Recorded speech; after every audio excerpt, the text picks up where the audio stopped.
Good morning to all. आज हम कक्षा 11वीं के पार्ट 3 सामाजिक संस्थाओं को समझना अंडरस्टैंडिंग सोशल इंस्टीट्यूशन पार्ट 1 के बारे में जानेंगे। आज की कक्षा में पढ़ाए जाने वाले विषय सामाजिक संस्था परिवार, सोशल इंस्टीट्यूशंस, फैमिली। परिवार की परिभाषा और अर्थ, परिवार के आवश्यक तत्व, परिवार की मुख्य विशेषताएं, परिवार के प्रकार, परिवार का महत्व व उसका बदलता स्वरूप। Definition and meaning of family, important elements, main characteristics, types of family, importance, changing form of family।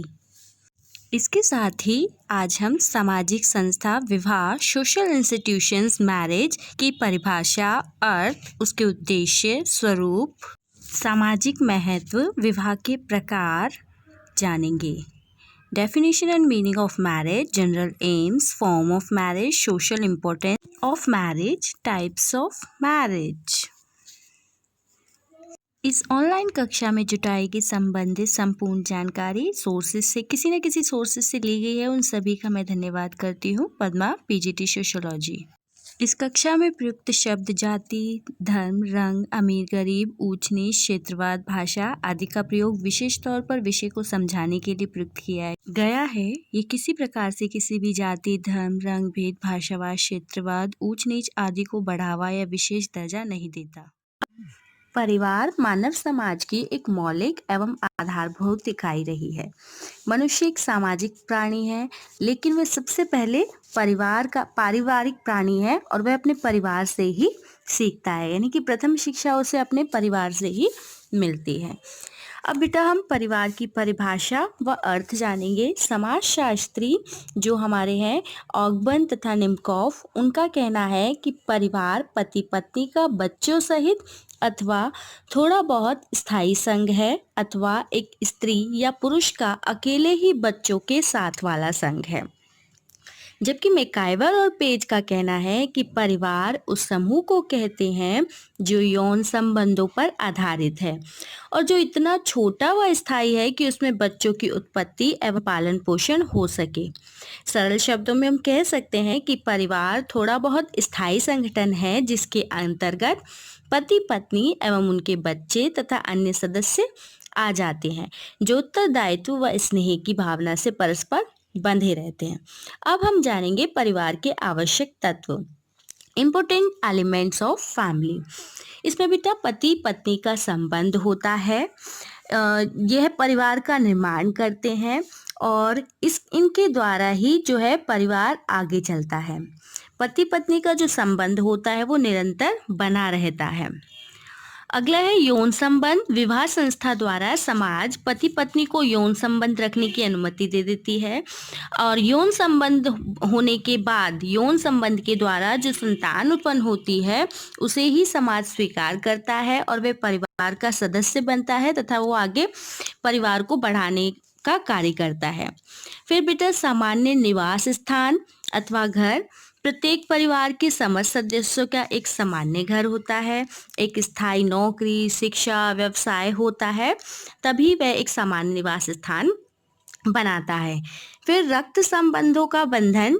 परिवार के सभी सदस्यों का आपस में रक्त संबंध होता है।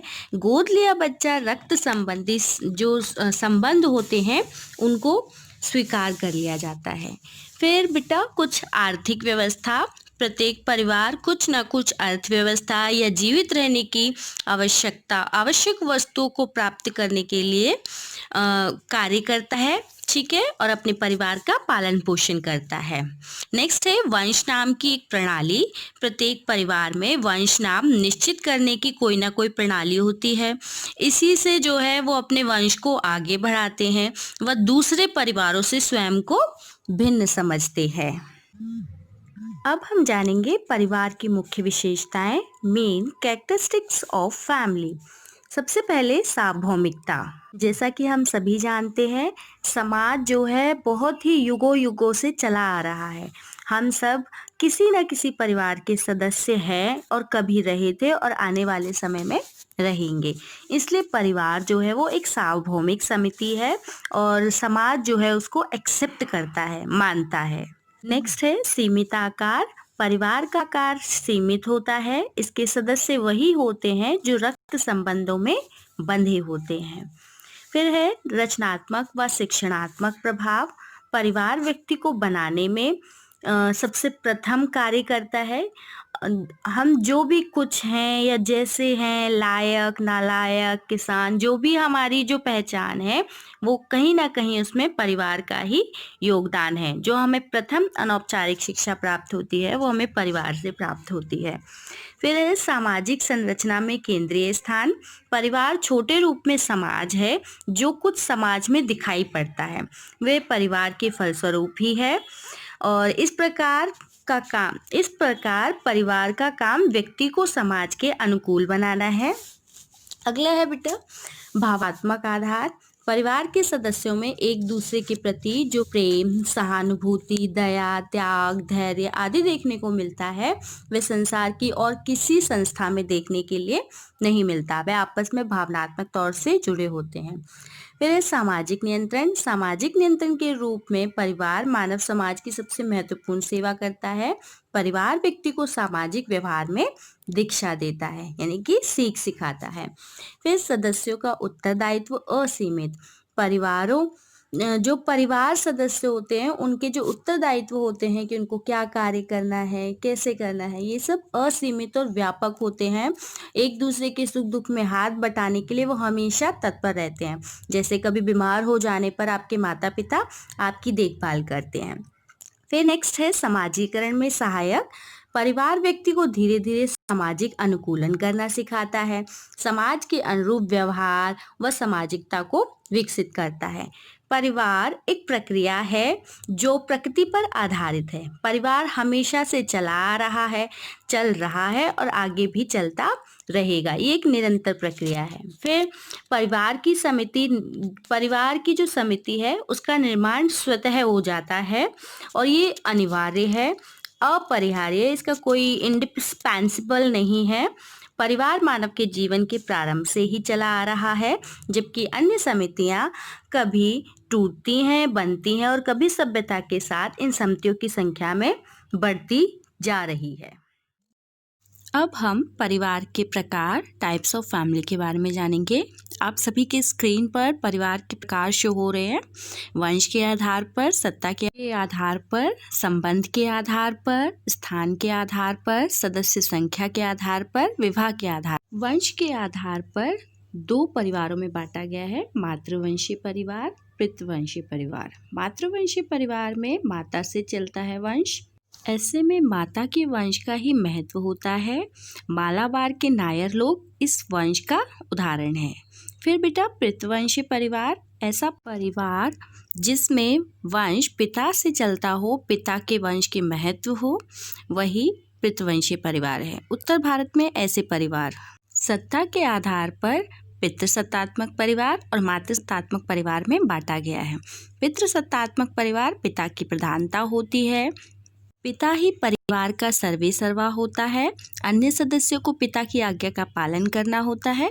आपने देखा होगा उत्तर भारत के अधिकांश परिवार इसी प्रकार के हैं। मातृसत्तात्मक परिवार में माता का संपत्ति पर अधिकार होता है। संपत्ति पुत्री को या भाई का अधिकार होता है। माता की प्रधानता होती है। माता ही परिवार में सर्वेसर्वा होती है। असम की खासी जनजाति और गारो तथा मालाबार के नायर इसी प्रकार का उदाहरण है। स्थान के आधार पर पितृस्थानीय परिवार, मातृस्थानीय परिवार में बांटा गया है। पत्नी का पति के घर रहना पितृस्थानीय परिवार है। जहाँ आधुनिक गतिशील समाज पाया जाता है वहाँ पितृस्थानीय परिवार मिलते हैं। हमारा समाज इसका एक प्रचलित उदाहरण है।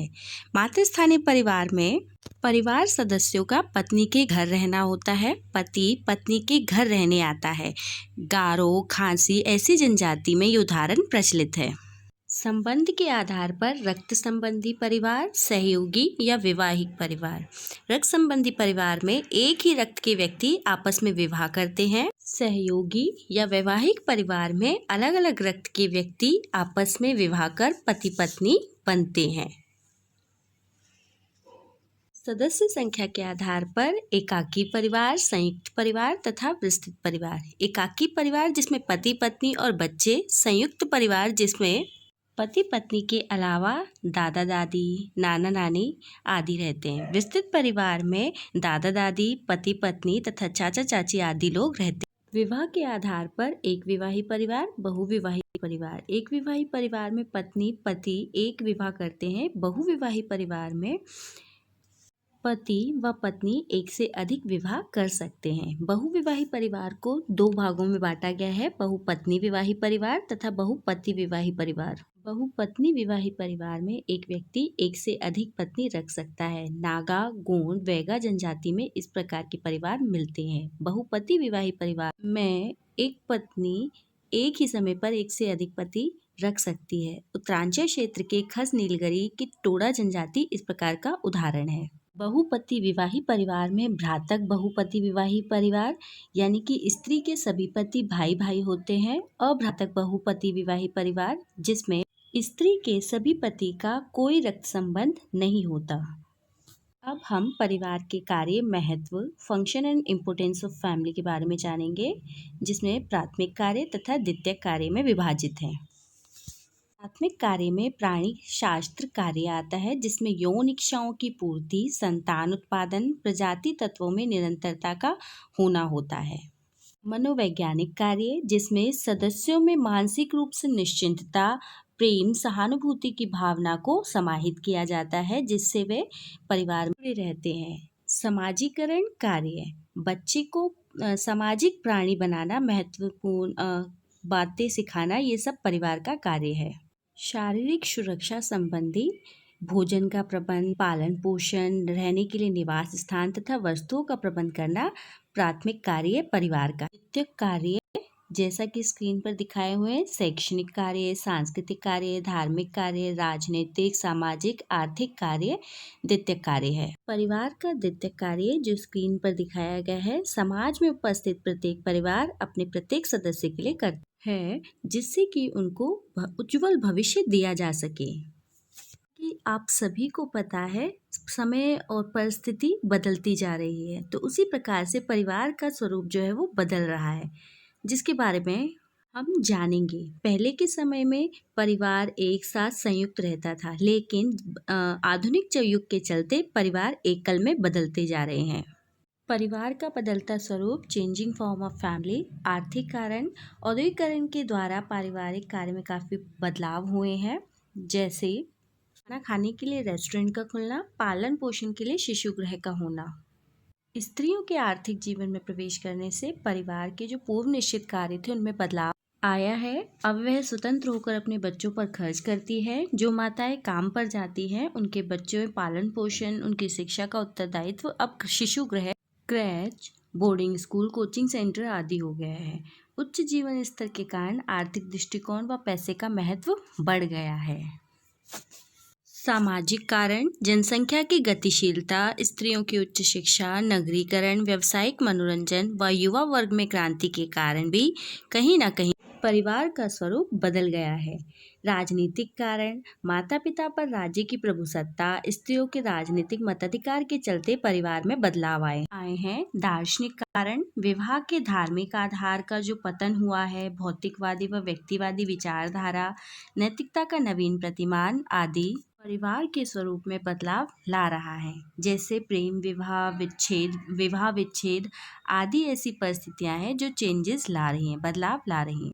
विवाह एक सामाजिक संस्था, मैरिज एंड सोशल इंस्टीट्यूशंस। मानव समाज में विवाह सामान्य संस्था है। विभिन्न समाजों में विभिन्न स्वरूप में ये विद्यमान है। समाजशास्त्री द्वारा विवाह की परिभाषा, जिसमें बोगार्ड्स का कहना है, विवाह स्त्री पुरुषों के पारिवारिक जीवन में प्रवेश करने की संस्था है। वेस्टरमार्क मानते हैं विवाह एक या अधिक पुरुषों का एक या अधिक स्त्रियों के साथ होने वाला प्रथा या कानून द्वारा स्वीकृत संबंध है, जिसमें विवाह करने वालों और उनसे उत्पन्न बच्चों के अधिकार व कर्तव्यों का समावेश होता है। सरल शब्दों में हम कह सकते हैं विवाह स्त्री पुरुषों के यौन संबंधों को निर्धारित करने वाली संस्था है, जिसका उद्देश्य स्त्री, पुरुष और उत्पन्न बच्चों को जीवन संबंधी सुरक्षा प्रदान करना है। विवाह के सामान्य उद्देश्य, जनरल एम्स ऑफ सोशियोलॉजी। विवाह का एक सार्वभौमिक तत्व स्त्री पुरुष के यौन संबंधों में किसी न किसी प्रकार का नियम लाना है। स्त्री पुरुष के यौन संबंधों को नियमित करने के साथ साथ संतान को उत्पन्न करना भी आवश्यक है। विवाह संस्थाओं का एक सामान्य उद्देश्य आर्थिक सहयोग है। स्त्री पुरुष के मध्य सांस्कृतिक मान्यताओं के आधार पर श्रम विभाजन पाया जाता है। विवाह संस्था पति पत्नी द्वारा उत्पन्न बच्चों के पालन पोषण की महत्वपूर्ण जिम्मेदारी परिवार को देती है, जो उनका उत्तरदायित्व है। विवाह का महत्वपूर्ण उद्देश्य पति पत्नी को मानसिक शांति प्रदान करना है। पति पत्नी एक दूसरे के संपर्क में आकर भावनात्मक रूप से एक दूसरे से बंध जाते हैं। विवाह के स्वरूप, फॉर्म्स ऑफ मैरिज, जो कि मैं आपको पहले ही बता चुकी हूँ। विवाह दो प्रकार के, एक विवाह, बहुविवाह। बहुविवाह के 3 प्रकार होते हैं: बहुपत्नी विवाह, बहुपति विवाह, समूह विवाह।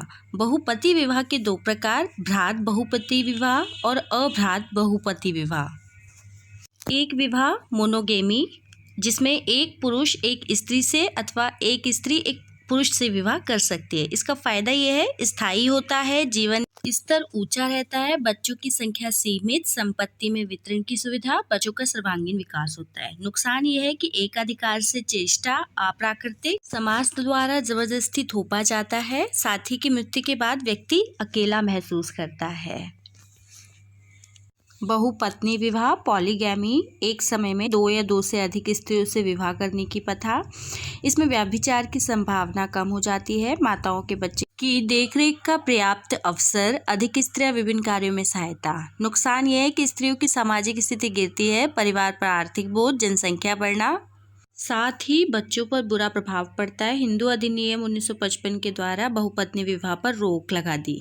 बहुपति विवाह, पॉलीएंड्री, एक समय में 2 या 2 से अधिक पुरुषों से विवाह करने की प्रथा। भ्रात बहुपति विवाह, अभ्रात बहुपति विवाह। भ्रात बहुपति विवाह, एक से अधिक भाई मिलकर एक स्त्री से विवाह करते हैं। अभ्रात बहुपति विवाह, इसमें स्त्री के पतियों का आपस में कोई संबंध नहीं होता।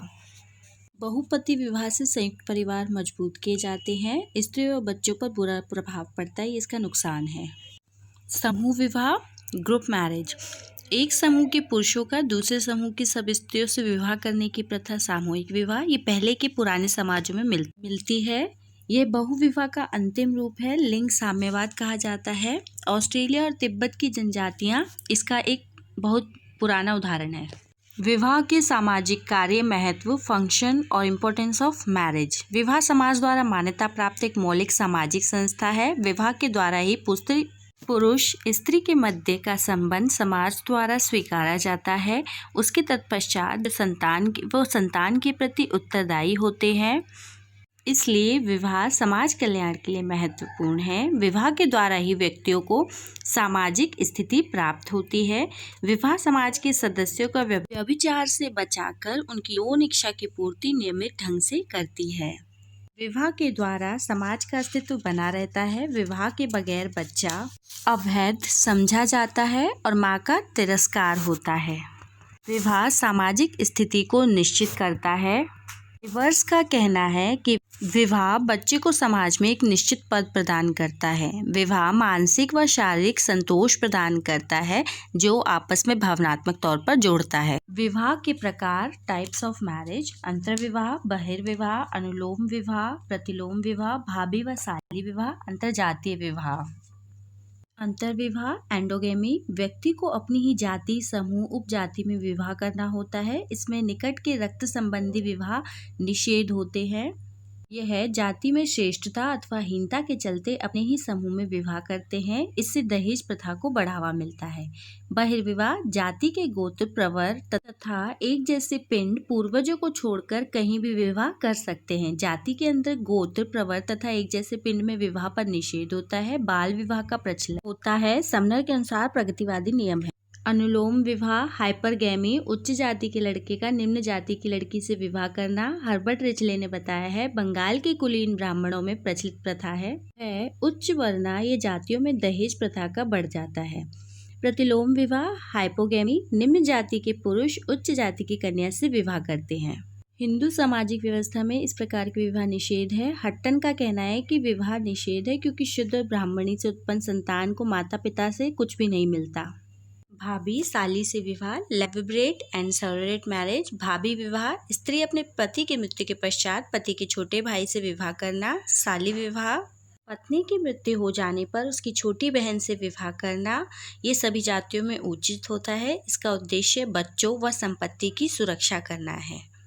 अंतरजातीय विवाह, इंटरकास्ट मैरिज, जाति के बाहर या उपजाति में विवाह करना। हिंदुओं में ये निषेध है, किंतु समय के बदलते पाश्चात्य शिक्षा तथा बदलती जीवन शैली ने अंतरजातीय विवाह का प्रचलन बढ़ा दिया है। आज का युवा वर्ग शिक्षा तथा करियर को ज़्यादा प्रोत्साहित करता है।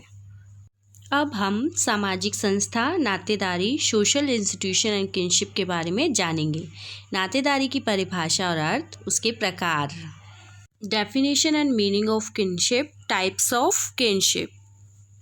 समाजशास्त्री रेडक्लिफ ब्राउन ने कहा है कि नातेदारी वह व्यवस्था है जो व्यक्तियों को व्यवस्थित सामाजिक जीवन में परस्पर सहयोग करने की प्रेरणा देती है।